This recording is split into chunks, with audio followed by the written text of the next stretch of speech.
Ya llegó la Navidad que nos hace soñar con un mundo mejor, con un mundo de amor.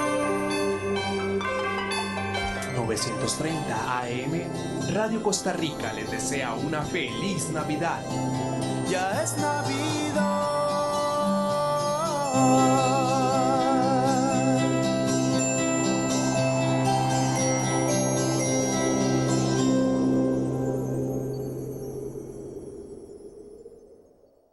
A partir de este momento, Casa de Bendición te invita a escuchar Hablando con Dios, un programa dirigido a la familia.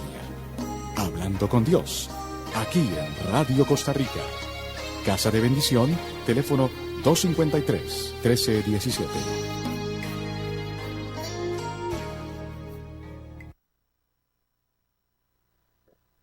Muy buenas tardes, hermanos y hermanas, y bienvenidos a un nuevo programa de Hablando con Dios, este programa que nos trae a ustedes Casa de Bendición junto a Radio Costa Rica.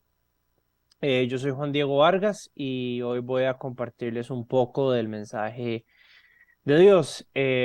Antes que nada, me gustaría que realizáramos una pequeña oración para darle gracias a Dios que estamos aquí con vida un día más. Así que, Señor Jesús, en este momento te entregamos nuestro día, te damos gracias, Señor, por un día más de vida, por un día más de trabajo, por un día más en este maravilloso país, Señor, que tiene tantas cosas buenas.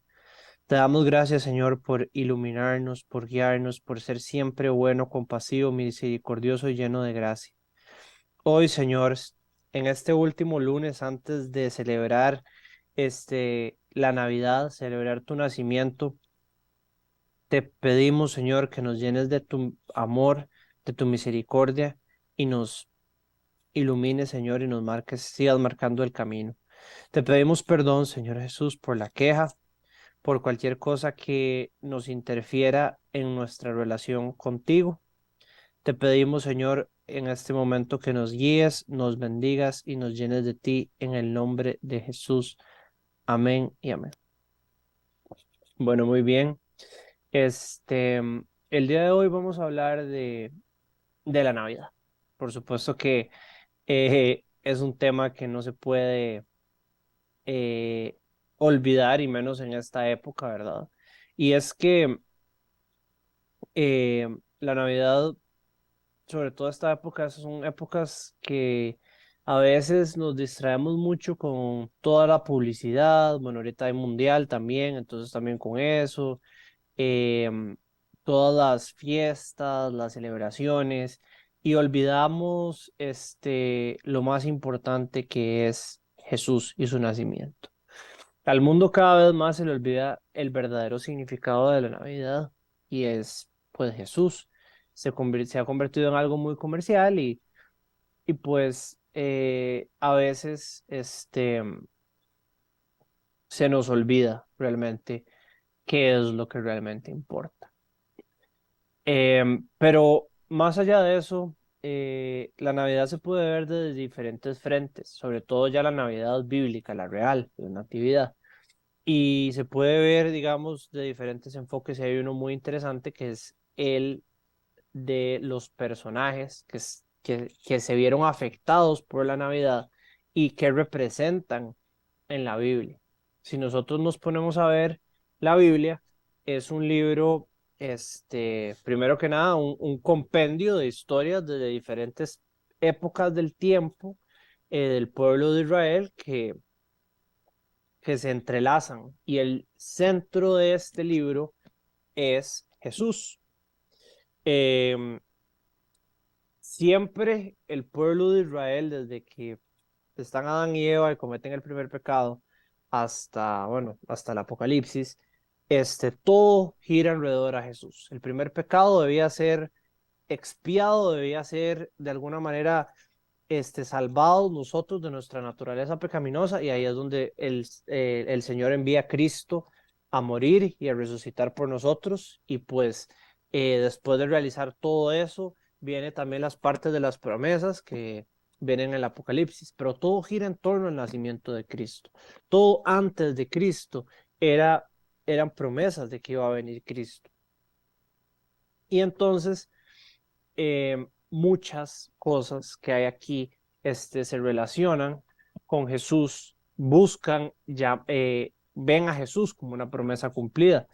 Y dentro de todas ese compendio de historias se encuentran las de diferentes personajes que de una u otra manera, tanto en sitio como antes, se vieron afectados por la vida de Jesús. Entonces, hoy, después de darles esa pequeña introducción, hoy vamos a hablar principalmente de estas, de algunos personajes que estuvieron muy involucrados en la Navidad y cómo, qué representa cada uno de ellos en la misma.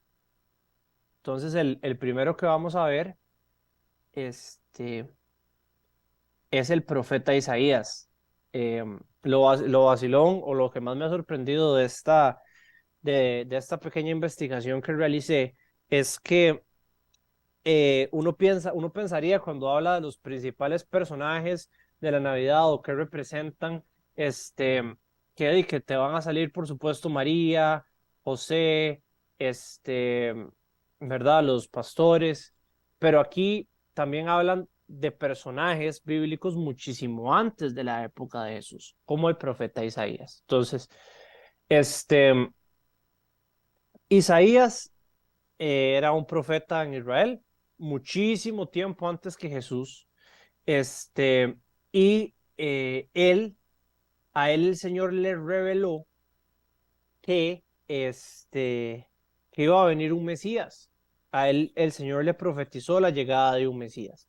Entonces, en el tiempo en el que Isaías vivía, los profetas eran perseguidos. De hecho, Isaías muere de una manera bastante brutal debido a esta persecución.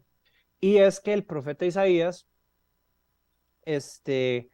tenía que, al ser profeta, valga la redundancia, tenía que profetizar y hablar al pueblo, y el pueblo no quería escuchar. El pueblo no quería, no estaba dispuesto a escuchar. Entonces, la vida del profeta Isaías tuvo bastantes tribulaciones al morir por el mensaje. Em,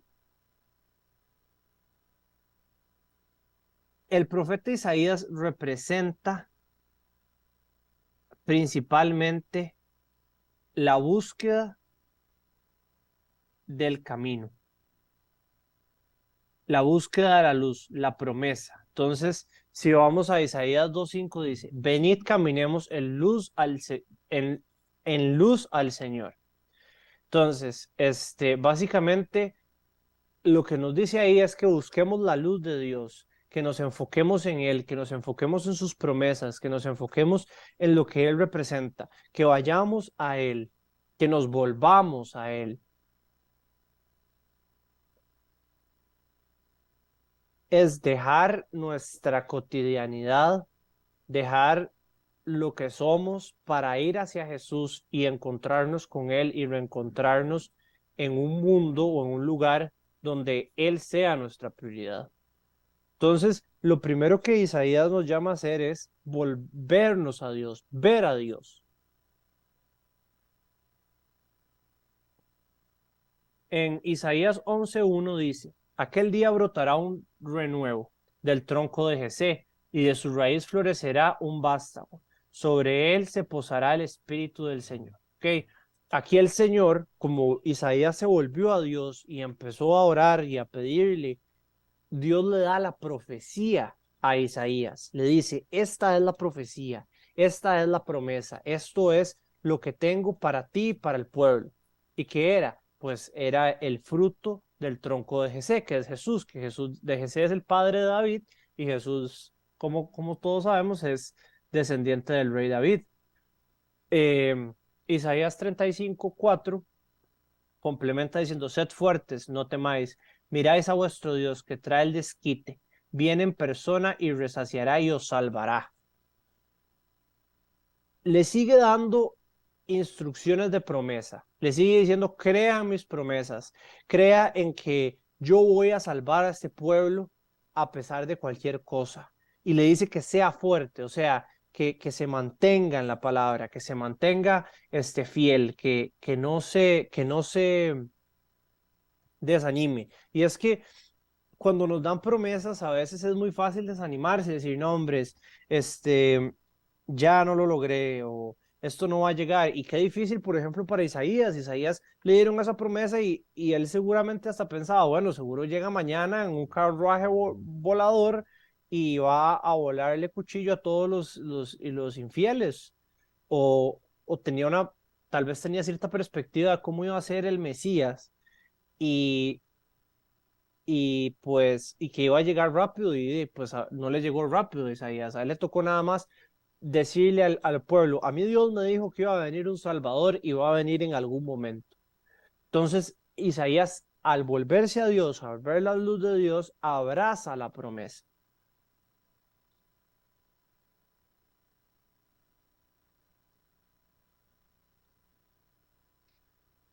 Isaías 7:14 dice, la Virgen está encinta y da luz a un hijo y le pondrá por nombre Manuel, que significa Dios con nosotros. La promesa se encarna, ¿verdad? Y se vuelve, va a venir una persona que se va a volver de carne y hueso. Dios mismo se va a volver de carne y hueso para que nosotros podamos ser libres. Y Él va a estar con nosotros. Por eso Él es el Emanuel, porque está con nosotros. Y no solo físicamente, también espiritualmente, después de que viene el Espíritu Santo. Entonces, recapitulando, tal vez haciendo un poco de síntesis, lo que representa el profeta es la luz, seguir esa luz, amarrarse a esa promesa que Dios nos da, esa promesa que le da de que va a venir ese Salvador, ese mensaje tal vez de Navidad, de que va a venir un Salvador. Y desde hace unos años, unos más de 200, 300 años atrás, ya existía esa promesa. Y esa promesa vivía en el pueblo de Israel. Ahora, otro personaje que no estuvo en la Navidad, pero ya estaba un poquito más empapado de ella, es Juan el Bautista. Juan el Bautista, su mamá era Isabel y su papá era Zacarías. Eran muy ancianos y un ángel le promete a Zacarías que va a tener un hijo, que su esposa ya anciana va a tener un hijo, que se va a llamar Juan y que va a preparar el camino para el Mesías. Juan representa la constancia. Juan representa el buscar a Dios, el seguir, el seguir, el seguir, el seguir, el seguir, el seguir. ¿Por qué representa esto? Porque Juan, la misión de Juan en su vida era prepararle el camino al Señor.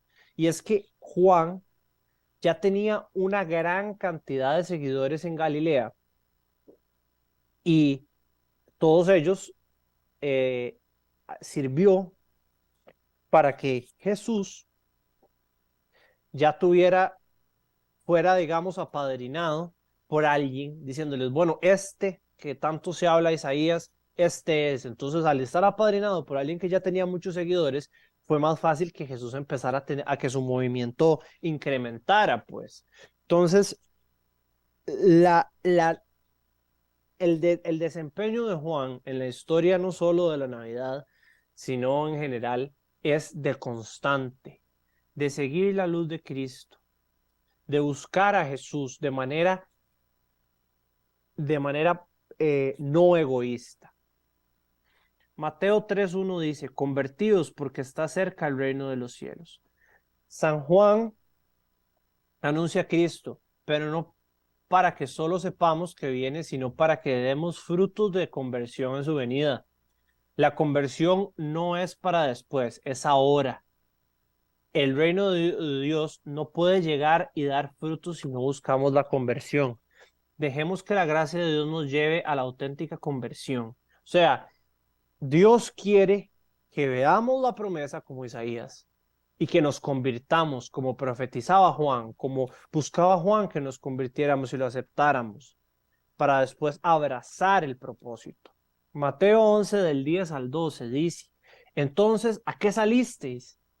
A ver a un profeta, si os digo, y más que profeta, él es quien está escrito. Yo envío a mi mensajero delante de ti para que prepare el camino ante ti. Os aseguro que no ha nacido de mujer un hombre más grande que Juan el Bautista, aunque el más pequeño del reino de los cielos es más grande que él. Aquí Jesús reconoce la figura de Juan y la importancia de Juan.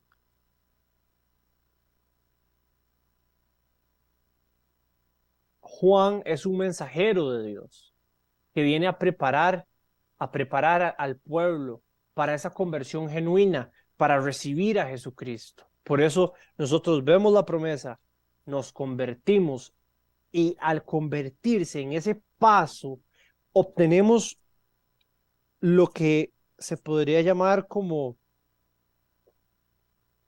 una,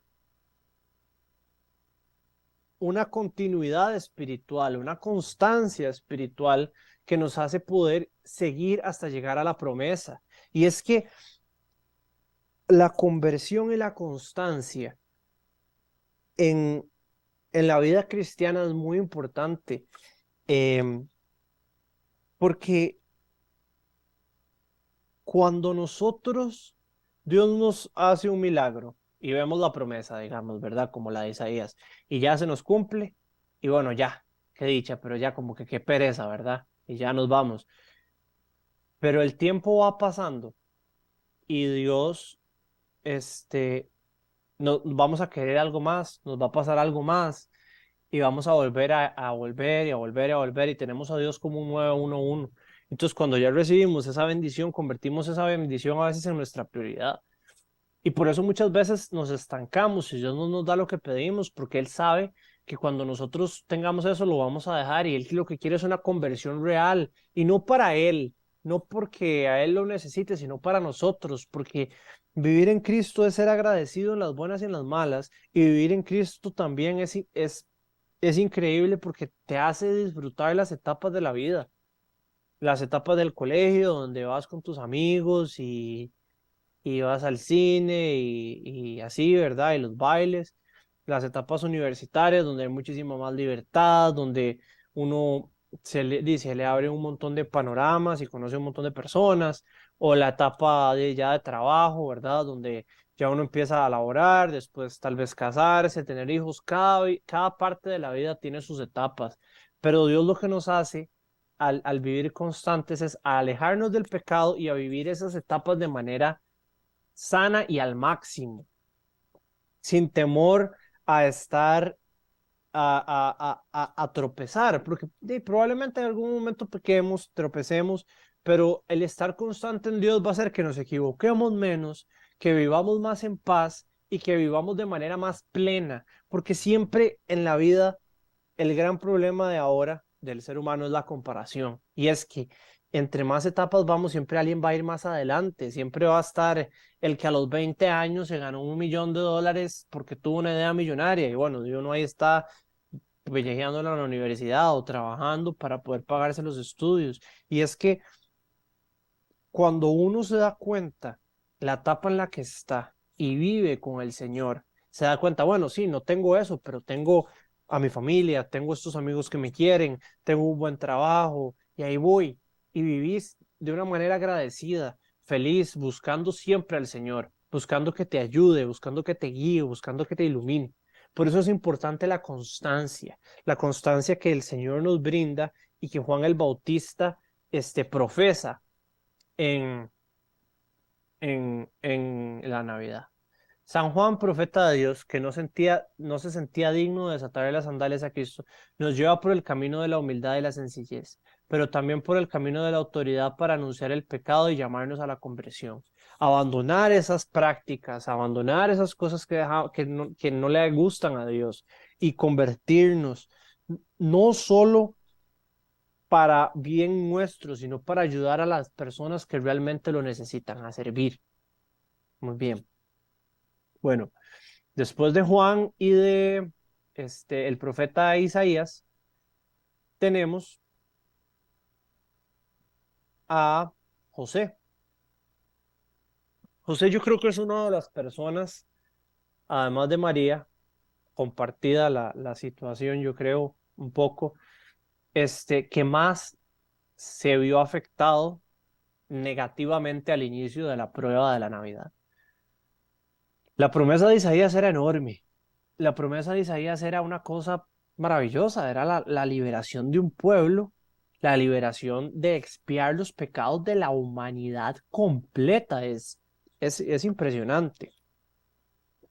Pero la forma en la que el Señor decidió traer a Jesús al mundo fue poco ortodoxa, poco normal, sobre todo contra la normativa. Imagínense ustedes enamorarse, que comprometerse y que de la nada su esposa quede embarazada y que jure de que fue del Espíritu Santo. Yo no me imagino a ese hombre, ¿verdad? Súper muerto de miedo, eh, súper, súper estresado, súper preocupado porque ¿cómo es posible cómo voy a tomar a esta mujer como esposa? Entonces, em, bajo eso, bajo esa premisa, José nos representa, yo creo que una de las cosas más difíciles que es la obediencia. José, perdón, fue el centinela de María y el centinela de Jesús. José fue el que le tocó ensuciarse las manos por el pueblo, le tocó ensuciarse las manos por Jesús. Y es que María no podía hacer mucho en calidad de mujer en ese tiempo. Y José dijo, bueno, está bien, yo la agarro como esposa y vamos a traer este chiquito al mundo y vamos a iniciar una vida juntos. José y a José no le tocó fácil, le tocó eso primero, ya el ángel de Dios le habla para que la tome como esposa, él obedece al ángel y después la lleva a Belén obedeciendo a la autoridad de que eso era lo que tenía que hacer y la llevó a Belén y pues después de eso le tocó llevárselos a Egipto y protegerlos del rey Herodes que quería matar a todos los niños. Entonces todo el papel de José fue de protector, de guardaespaldas, de centinela en toda esta situación. Que, ¿cómo se puede llamar a todo eso? Como les digo, obediencia. Mateo 1:24 dice, cuando José se despertó, hizo lo que había mandado el ángel del Señor y se llevó a casa a su mujer. Acá en contexto, José se soñó que el ángel, como les dije, les dijo que María sí era su esposa, que la tomara como esposa y que, ¿verdad? Y que le diera, ¿verdad? Que le diera el plan de Dios. Y José se levantó, dijo, bueno, usted va a ser mi esposa, vamos a casarnos y vamos a tener a este chiquito. Entonces, ahí él demuestra su corazón dispuesto y por eso es importante la conversión, de tener un corazón dispuesto a ir a buscar del Señor, tener un corazón dispuesto de ir a buscar las cosas de Dios y enamorarnos de Él. Em,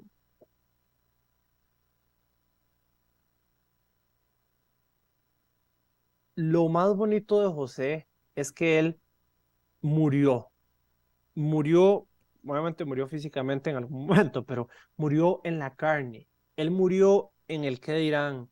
Él murió en el, uy, no, eso no está chiva, uy, ¿cómo que usted va a esos grupos? O, uy, ¿cómo? Y usted lee la Biblia, y no, eso, ¿verdad? Como que nada que ver, es súper no permisivo y no sé qué, y todas las reglas. Pero a José no le importó, porque por más que nos hayamos crecido muchos en hogares donde tal vez Dios era el catolicismo, el cristianismo era la religión principal, la sociedad no conoce tan profundamente a Dios. Y si bien lo tienen como un símbolo y todo bien, porque eso nos ayuda a que la gente se convierta, no hay una conversión, un arrepentimiento real. Y hay muchas cosas en la sociedad que nos cuesta a nosotros decir que no o nadar contracorriente como lo hizo José. Pero parte de vivir en la obediencia es eso, ok, bueno, de ahí, esto no es exactamente lo que yo quiero, pero es lo que Dios quiere de mí. Y José lo dio todo y murió en la carne por su familia, por la que él eligió que fuera su familia y hacerle caso a Dios. Y bueno, gracias a José, tenemos, tenemos salvación, gracias al esfuerzo que él también hizo por, por María y por Jesús. Por último, si José le representa la obediencia, Juan el Bautista la conversión e Isaías la promesa, tenemos a María.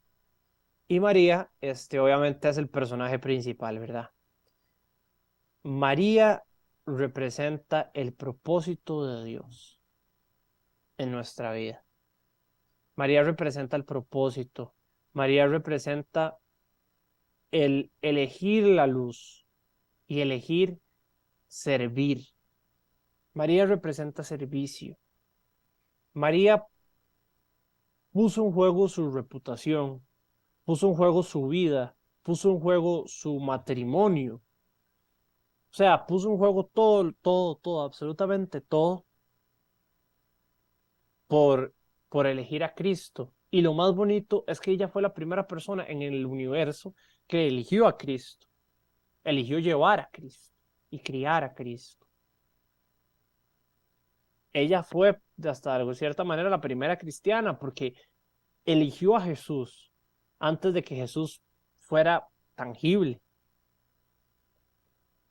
El servicio de María es básicamente impresionante cómo hay que, hay que trascender e ir más allá de lo que se ve. Y es que lo más difícil de ser cristiano es que muchas de las cosas que los premios que nosotros tenemos o nos van a dar son largoplacistas. Obviamente para la vida eterna pues tendremos que morir, pero también Dios nos promete muchas cosas, pero muchas veces los tiempos de Dios no son rápidos. A veces esa sanidad no llega, a veces esas promesas no llegan rápido. Y es que las cosas de los tiempos de Dios no son bonitos, a veces, ¿verdad? A veces sí. Y a veces elegirlo a Él es difícil y servirle a Él es difícil. Y como dijo una pastora un día, si a uno no le da pereza servir a Dios, no cuenta. O sea, voy a hacerlo un poquito mejor porque suena un poquito mal. Si a uno no siente como incomodidad al principio, pero aún así lo va y lo hace, no cuenta tanto. Porque es muy fácil darle el regalo a tu mejor amigo de la escuela que amas y que son amigos desde que tienen 5 años. Pero no es pero es más difícil darle el regalo a ese amigo secreto de la oficina que te parece molesto y que no te cae muy bien. Y entonces le regalas cualquier cosa. Y Dios toma más en cuenta al amigo que al compañero de la oficina que no nos encanta, porque sabe que es más difícil para nosotros. Hoy les puedo contar un ejemplo muy banal.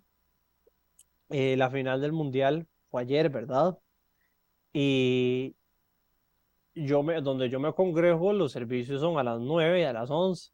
Entonces, este, el partido era a las 9, entonces era o ir al de las 9 y no ver el partido, o de ahí pues, esperar a las 11 y llegar un poquito tarde. Yo iba con Argentina mucho y era un partido que me generaba muchas emociones, ¿verdad? Etcétera. Era muy importante para mí. Y yo oré el sábado y el Señor me dijo, no, tenés que ir al servicio, tenés que ir al servicio. Y yo, pero ¿cómo? Si es la final del mundial, esto pasa cada 4 años, en el Messi es el último mundial que va a tener, Señor, o sea, prioridades. Y el Señor me dijo, pero es que a mí no me importa. Y yo, "Ah". Y yo, y me acuerdo, bueno, me levanté, empecé a ver el partido, va ganando 2-0 Argentina, y yo, buenísimo, van a quedar campeones, no era la iglesia, qué pereza, y ya. Y en eso Francia mete 2 goles. de verdad, como en 2 minutos y tiempo extra, y yo, ay, no. Y me dio tanta ansiedad que dije, me voy a bañar y voy a ir a la iglesia para no pensar. Fui a la iglesia y no apagué el celular, pero evité verlo. En un momento dije, ya no voy a ver más el celular. Cuando se acabe el servicio, voy a prender la notificación a ver qué pasó, pero no voy a ver. Y fui y el Señor me habló de un montón de cosas, selló un montón de mis heridas y me habló de muchas cosas que me preocuparan y me sanó de muchas cosas que me preocupaban en ese servicio. Y utilizó una cosa tan humana como la final del mundial y lo alteró para que yo fuera al servicio.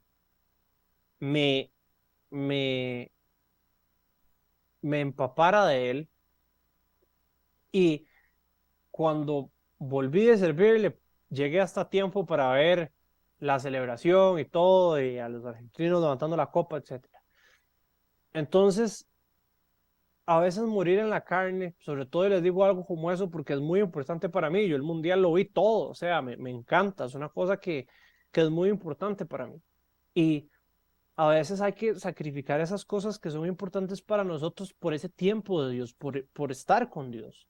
A veces aquí tenemos que sacrificar un partido, en mi caso, a veces es tiempo, a veces es dinero a través de los diezmos y las ofrendas, a veces es, son otras cosas. Y es que es muy fácil. Una amiga mía me dijo, es que yo no tengo plata, entonces yo no, o sea, yo no puedo ayudar a los pobres. Yo le dije, sí, usted puede dar su tiempo, usted tiene una educación, usted puede servir con los talentos que tiene, no todo es plata. Algunos pueden dar plata, pero otros pueden dar prédicas, pueden dar oraciones, pueden ir a un comedor a servir sopa, cualquier cosa. No, ayudar a otros no depende de la plata, por ejemplo, servir no depende solo de dar plata. También Dios quiere que estemos con Él, que nos entreguemos a Él y que sirvamos como María lo hizo. Y gracias a ella, pues tenemos hoy Navidad y tenemos a Jesús. Así que vamos a orar. Padre, en el nombre de Jesús, te damos gracias por esta noche. Te damos gracias, Señor, por morir, por nacer, por resucitar, no en ese orden, pero gracias por todo lo que nos diste, Señor. Gracias por esta Navidad. Señor Jesús, clamamos por los que están solos esta Navidad, por los que no tienen familia, por los que no la están pasando bien, Señor, para que les pongas un pañito en el corazón, para que los guíes, para que los protejas, Señor. Te pedimos por los que sí tienen, Señor, para que no se quejen de lo que tienen y den gracias por lo que tienen. Clamamos, Señor, por esta Navidad para que sea linda y llena de bendición. Te damos gracias, Señor, por haber nacido de nuevo. Te entregamos nuestra vida, abrazamos la promesa. Señor, te pedimos que conviertas nuestro corazón en vez de uno de piedra por uno de carne, Señor. Te pedimos, Señor, que nos ayudes a ser obedientes a tu palabra, a tus preceptos, a tus instrucciones, y nos ayudes a servir con humildad y amor, Señor, como lo hicieron todos estos personajes, Señor, que murieron, que lucharon, que se sacrificaron para que tú, Señor, vinieras al mundo a salvarnos del pecado. Te doy la gloria y la honra por nacer, por morir y por darnos todo lo que somos, hacernos todo lo que somos y seremos. Te proclamo el Rey de Israel y te entrego nuestra vida y nuestro corazón en el nombre del Rey Jesús. Amén. Bueno, hermanos, y eso fue todo por hoy. Yo soy Juan Diego Vargas, y antes de despedirnos, recordarles que pueden realizar sus consultas a los teléfonos que aparecen aquí abajo en pantalla para comunicarse con Servicio de Consejería de Casa de Bendición. También pueden ver charlas como estas en youtube.com/casabendicioncr. Y pues nada, desearles una muy feliz Navidad, un muy próspero año nuevo y que Dios los bendiga. Hasta luego.